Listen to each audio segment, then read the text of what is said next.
All right, so we'll finish up the worksheet that I was going over with you guys. Like I said, by the time we get to the end of this third, or I guess it's our fourth FRQ, you'll pretty much seen all the important stuff, but I will cover a few other side issues that you may see along the way. So let's go ahead and begin here. We went up through part D during our Zoom session today, so I'm going to pick up at I'm sorry, we went through part E. So I'm going to pick up at part F here. So now I put these together on purpose. In part E, I asked you guys to find the integral of v, but in part F, I'm asking you to find the integral of v prime. And the difference there is that since our table has v values in it, whenever you're being asked to find the integral of v prime, what you're going to end up doing there, backspace a bit, is you're just going to do the first fundamental theorem of calculus.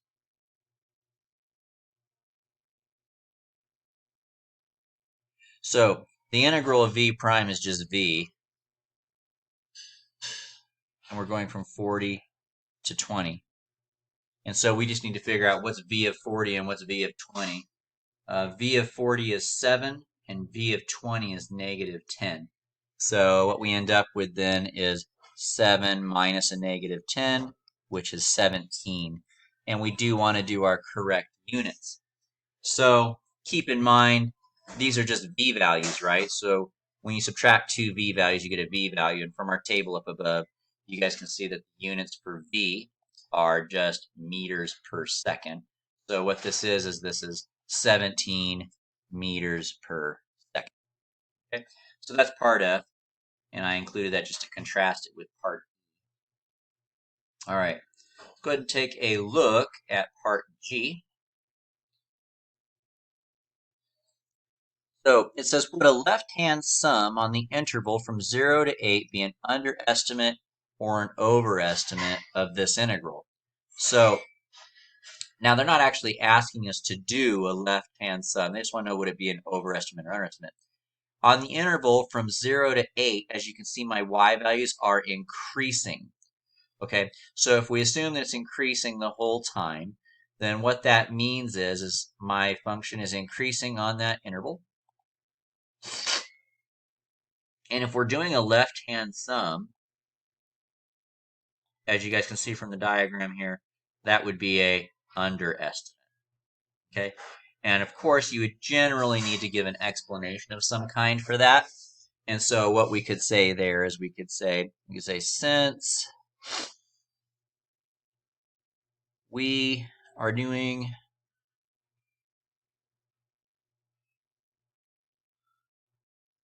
a left-hand sum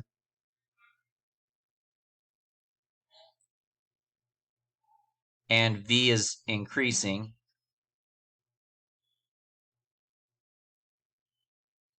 on the interval that we're looking at, which is 0 to 8, then we can conclude that this would be a underestimate. I circled overestimate. I don't know if I did that on purpose. I think the paper moved. But the answer is underestimate. Okay, so there it is. Let's go ahead and move on to part G. I'm sorry, part H.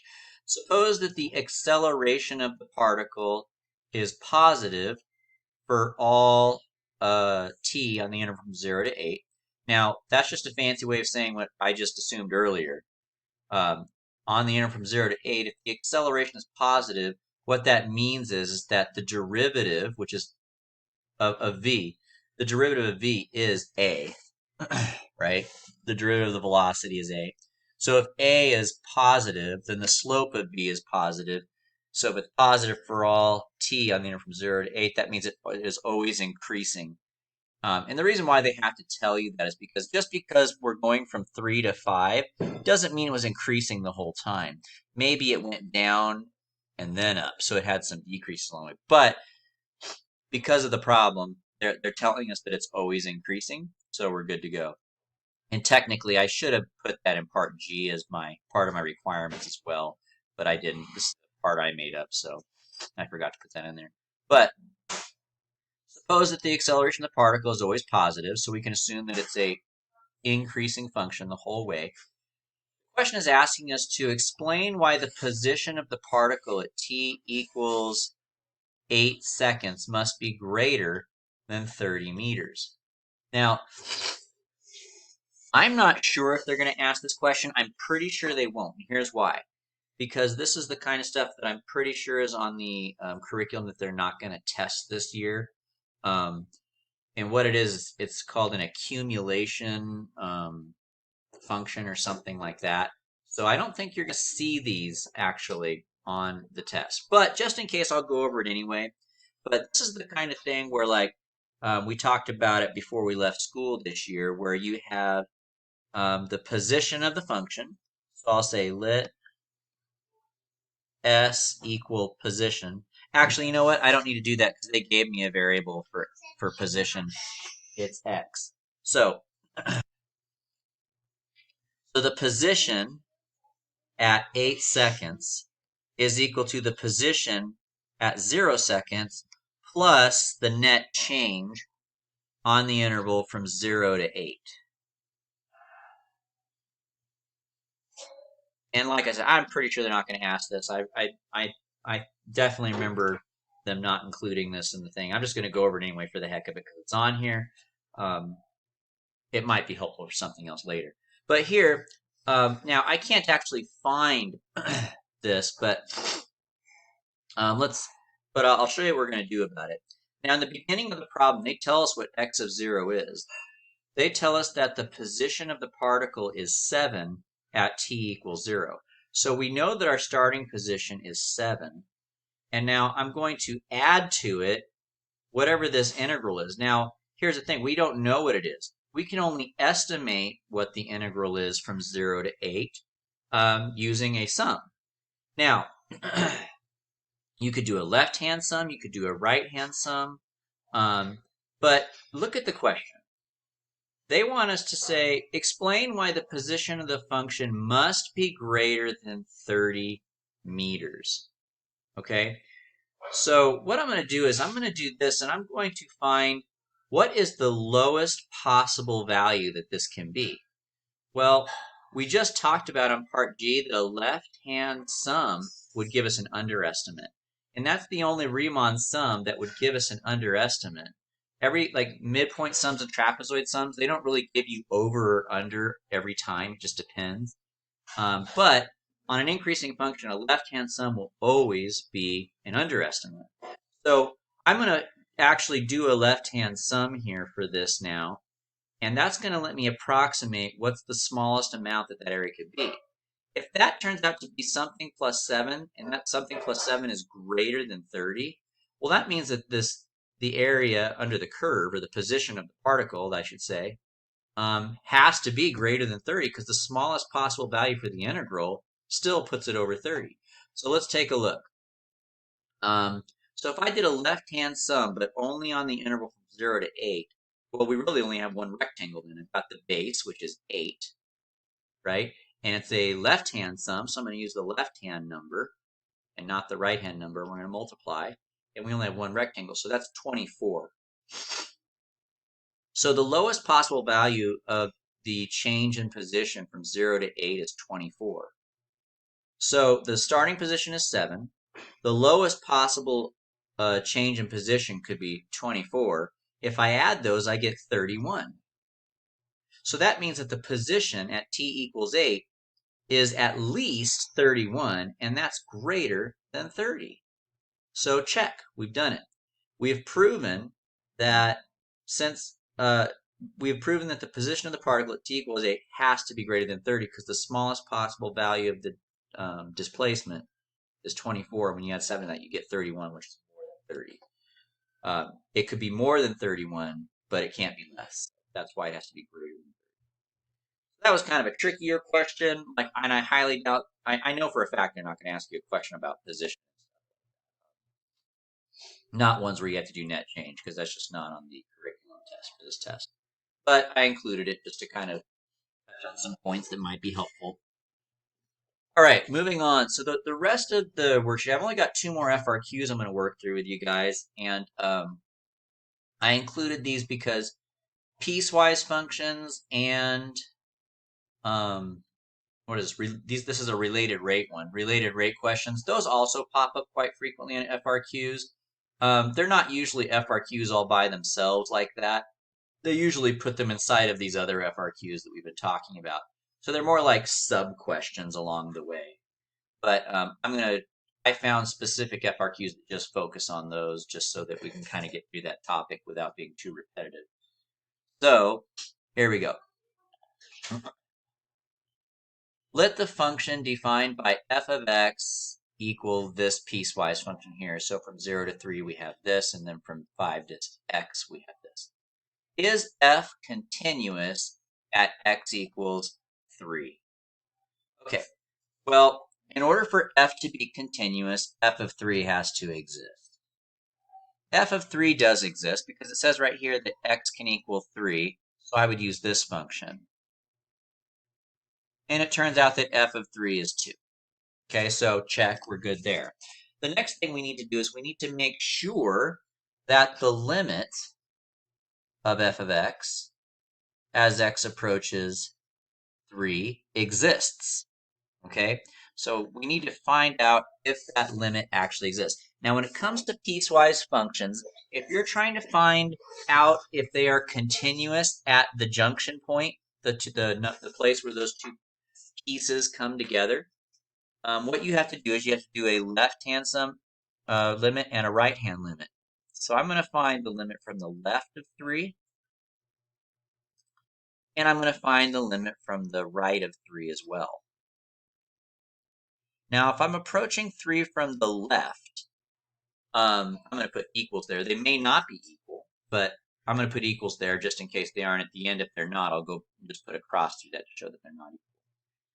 But if I want to find the limit as x approaches 3 from the left, I would be using the top part because that's where x is less than 3. And when you're approaching from the left, you're coming at numbers less than 3. So what we want to do then is we want to find the limit as x approaches 3 for this function. And if I'm approaching 3 from the right, we use the other one.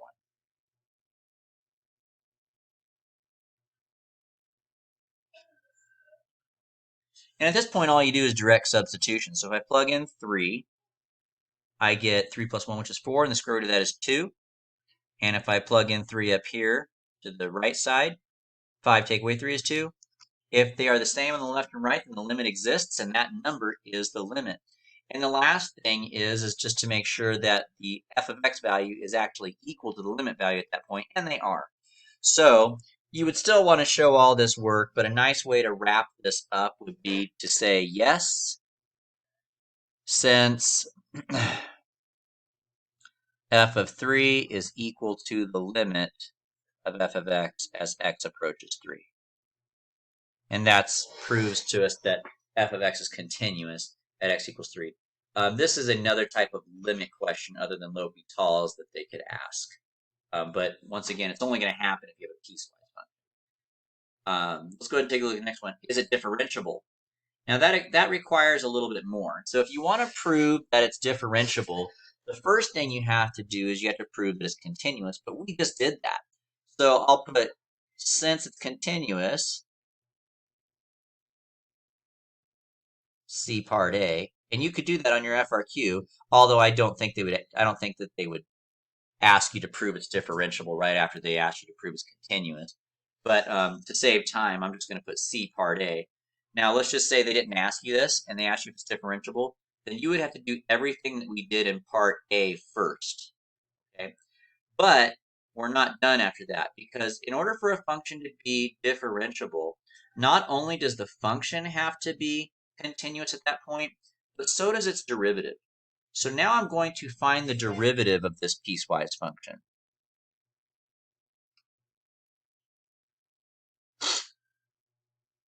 The derivative of a square root is 1 over 2 times that square root. And don't forget that you have to multiply it by the derivative of the inside. But in this case, the derivative of the inside is just 1, so it's not going to change anything. And as for the bottom, the derivative of that is negative 1. Now, I'm going to leave something off on purpose, and I'll tell you why. You guys may have noticed that I left out the equal sign underneath of that inequality that used to be there. The reason for that is because if it turns out that this derivative is not continuous at x equals 3, then that means that the derivative cannot equal 3, so I won't put the equal sign there. But if it does equal, then I'll put it in. Oops. Okay, so here's how we do it. What we're going to do is we're going to find what is the limit as x approaches 3 from the left of f prime of x, and is it equal to the limit as we approach 3 from the right of f prime of x. And so basically, we're just going to be plugging 3 into this for the left. Now, if you do that, you're going to get 1 over 8. And I'm being a little bit I'm showing a little bit less work than last time, but honestly, I think that would be okay. I think that if you wrote this, you could technically just jump right down to there. You don't necessarily need to show where you replace this with the appropriate piece. Although, if you want to be safe, it's probably not a bad idea. But anyway, let's do the next one. So if I were to plug in, now for this one, there's no x, so it's just -1. Now you're noticing those are not equal, so I'm going to put not equals there. That means that the function's derivative is different. It suddenly changes. It goes from being a slope of -1/8, which might look something like that, to a slope of being -1 instantly, and that's what creates a cusp. And when you have a cusp, it's not differentiable. So what that means is the function is not differentiable at x equals 3, so I'm not going to put the equal sign there. But we kind of have enough information to answer it. So we can say, yes, it's continuous, see part A, but here's what the rest of my answer would look like. But since the limit as x approaches 3 of f prime of x does not exist, the function is not differentiable at x equals 3. Okay. There's a few ways a function could fail to be differentiable, but when you're dealing with piecewise functions, this is pretty much the only one you have to worry about for the most part. Okay, so that's that. Let's go ahead and take a look at part C. Part C is a question where they give you a piecewise function, and your job is to find the missing numbers that will make this thing come out to be differentiable. Now, on this last week's homework, I gave you a question like this, but it was asking you to find the value that makes the function continuous. But this one's asking for differentiable, so it takes a little bit more work.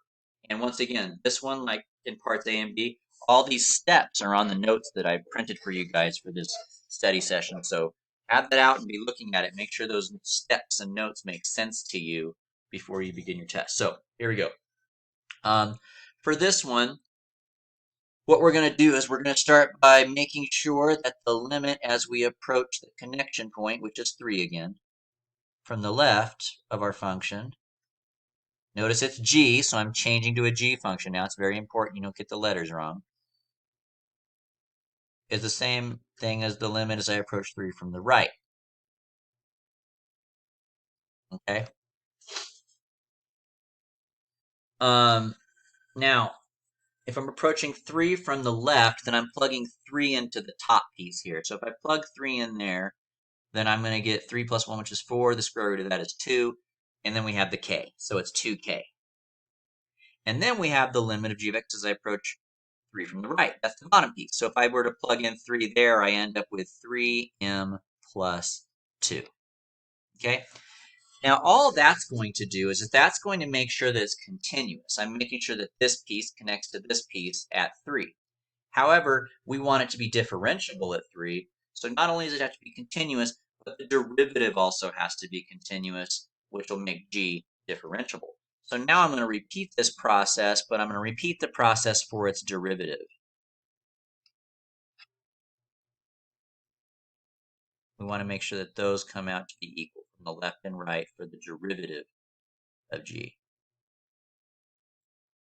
Okay, so we do need to take a moment here and find the derivatives of these functions. Okay, so what is the derivative? Well, we have another square root. The k is going to stay on top. But remember, when you take the derivative of a square root function, you get 2 times that square root on the bottom. And don't forget to multiply by the derivative of the inside. But in this case, once again, that doesn't matter because the derivative of the inside is just 1. On the bottom, the derivative of this, well, the 2 goes away, right? And the m is just some unknown number. So it's kind of like, think of it like 2x, for instance. So the derivative of that is just going to be m. Okay. Now, I'm approaching 3 from the left. And so I will be using the top part for the left-hand side. So if I were to plug in 3 to the top part, I'm going to get k over 2 times 2, which is 4. So it's going to be k over 4 for the left side. And for the right side, if I'm approaching 3 from the right, I'll use the bottom. Now there's nowhere to plug the x into because all we have is that constant number there, which is an m. So now we have a system of equations. I've got 2 equations with 2 unknowns, and you have 2 ways that you could solve these. One way is with substitution, the other way is with elimination. I like substitution usually. So since I know that m is equal to k plus 4, I can just replace the m with, I think I said k plus 4, it's k over 4, sorry about that. I can just replace the m in this equation with k over 4. And so from here, all we have to do is some algebra. And anytime I have fractions, I like to just go ahead and I'm going to rewrite this over here really quick so I don't forget about it later. But anytime I have fractions, I like to go ahead and just multiply everything by the denominator. So times 4, times 4, times 4. The 4's cancel on the fraction. That was the whole purpose of it. And now I've got 8k equals 3k plus 8. And then we can just solve for k. And so now I see that k is going to be equal to 5/8. I'm sorry, 8/5, my bad. Now, if I want to find out what m is, all I have to do is take my answer for k and plug that in. So back here a little bit. So I'll use this one. I think this is the easiest one. And I'm just going to put 8/5 right here. And honestly, you can just leave your answer just like that. There's nothing wrong with it. You don't have to simplify. If you wanted to simplify it, you could. If you wanted to simplify it, you would get m equals 2/5, I believe. But there you go. So that is piecewise functions. Those are the various types of weird things they could ask you to do with piecewise functions. Let's go ahead and move on to our last topic here, which is rates, related rate questions. And this is really rare to find a whole question devoted to just related rates, but I found one, and it's pretty straightforward and pretty typical, so it's a good one to look at. All right, ship A is traveling due west toward a lighthouse. Okay, so they even gave us a little compass up here. So ship A is moving towards the lighthouse, which means that X is getting smaller. And so what that means is that the rate of change of X with respect to T is going to be a negative number. So just make sure you know it's 0, or less than 0. What else does it say? Oh, and it tells us 15 kilometers. So we can be more specific here then. So I can say that the rate of change of x with respect to time is negative 15 kilometers per hour, right?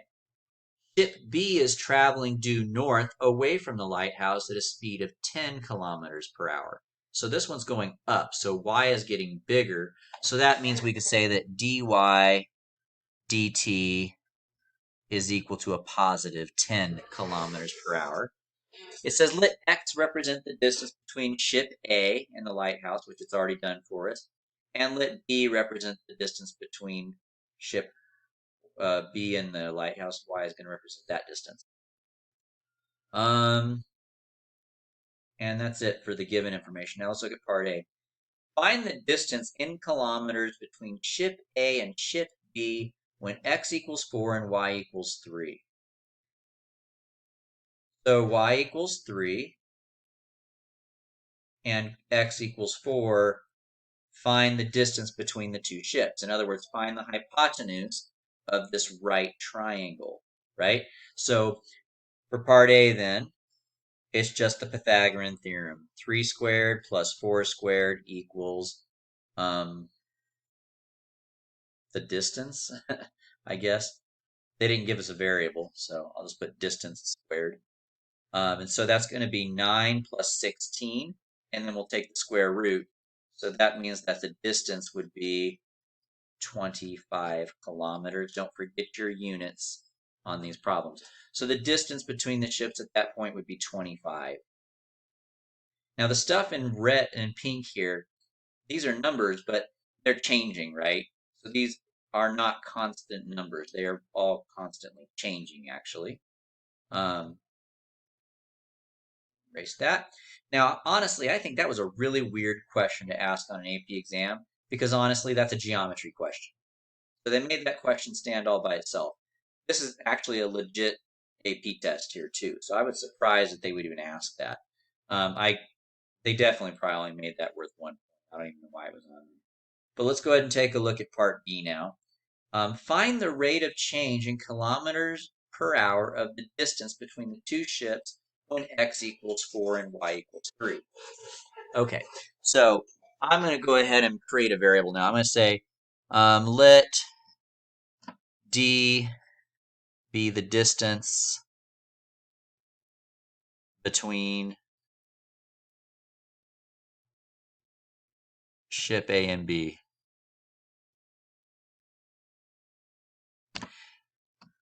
I'm using abbreviations. I don't know if I recommend you guys do that on your test, but to kind of save time and not cause you guys to get too bored with me, I'm trying to be as quick as possible. But try not to use abbreviations. Probably not a good idea. But I'm going to invent a new letter. I'm going to call it D, and D is the distance between my two ships. So find the rate of change of D. So this is where the steps that I gave you guys for finding related rates comes in handy. Okay. First of all, you want to identify what your given rates are. My given rates are this and this. Next, you want to identify what rate you're trying to find. Well, I'm trying to find dt, the rate of change of that hypotenuse with respect to time. The next thing you do is you find a variable that connects, you find an equation that connects the variables that you're working with. So I'm working with y, x, and d, and as you guys already know, the equation that relates those is Pythagorean's theorem. So we know that x squared plus y squared equals d squared. The next step that you do, and all these steps are on the notes that I printed out for you. So once again, have those notes out, be looking at them as I go through these so you guys know how to use those notes on the day of the test. So the next thing it says is to find the derivative of this equation with respect to time. And that's significant. That matters. If we're finding the derivative with respect to time, notice this bottom variable doesn't match any of these. So you're going to get a lot of primes all over the place. For instance, when I take the derivative of x squared, I'm going to get 2x, but times x prime. Same thing here. I'm going to take the derivative of y squared, so I'm going to get 2y, but times y prime, and also over here. And don't forget that x prime is just a shorthand way of writing dx dt. Y prime is just a short way of writing dy dt, and d prime is just a short way of writing dd dt. Okay? All right. Clean up my space here. So now the last thing we have to do, you guys, is just start plugging in stuff, and you're done. Sometimes as you're going through, we want to find d prime. We want to find dd which is this thing, right? That's our goal.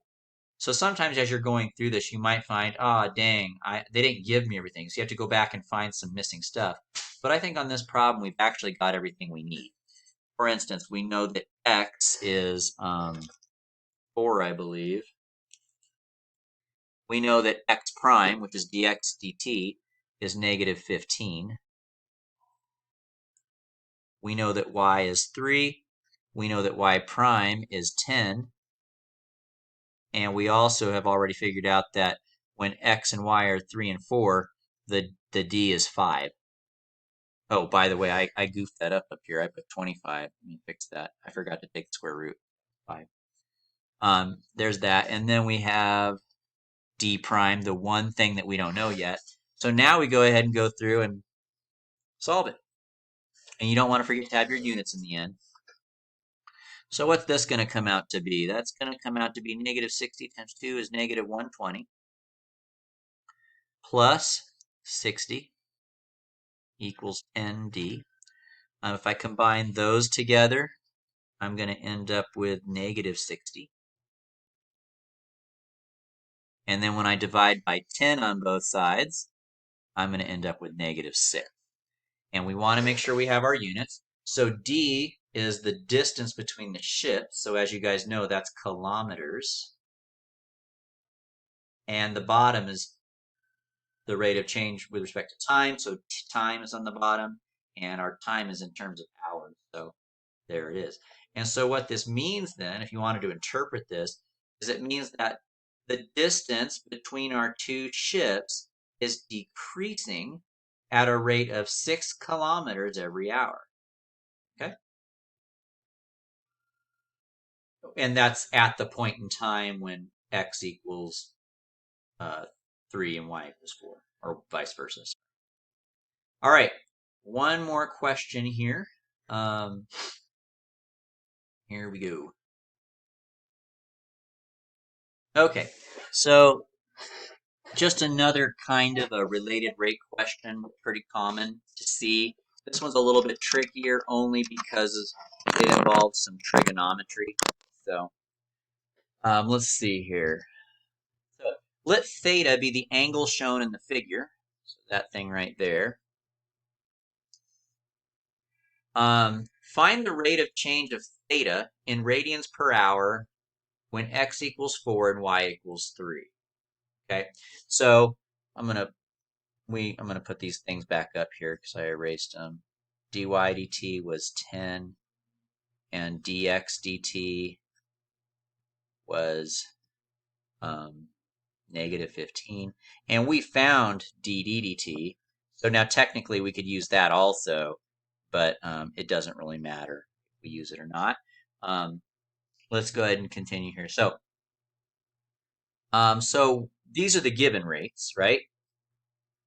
And then we have what rate I'm trying to find. I'm trying to find the rate of change of theta with respect to time. So I need an equation that will relate my theta to y and x. What equation is there that will relate y, x, and theta? Well, it's a trig function. So now if you're at this angle over here, y is your opposite, and x is your adjacent. And it just so happens that tangent of theta is equal to opposite over adjacent. So now I've got an equation that connects my two variables, or actually all three of the variables that I care about. Excuse me. That's the hard part of this problem, just so you guys know. The rest of it's not too bad. Well, actually, there's another tricky part. I take that back. So after we find our equation that connects our variables that we care about, is we're going to take the derivative of this thing with respect to time. So let's take the derivative tangent. Well, first of all, it's going to be secant squared theta times, don't forget, the derivative of the theta itself. Or you could just put theta prime. That would be fine. All right, let's take a look at the next one here. This is going to end up being a product or a quotient rule. So we have low d high minus high d low, draw a line, and square below. I think I inhaled something, so I'll try not to cough too much, but my lungs are bugging me. Okay. So now we're going to start plugging stuff in. Clean stuff.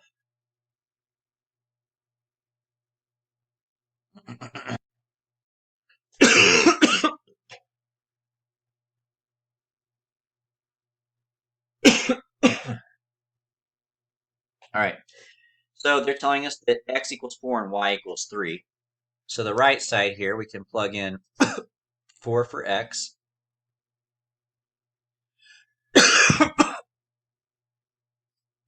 3 for y.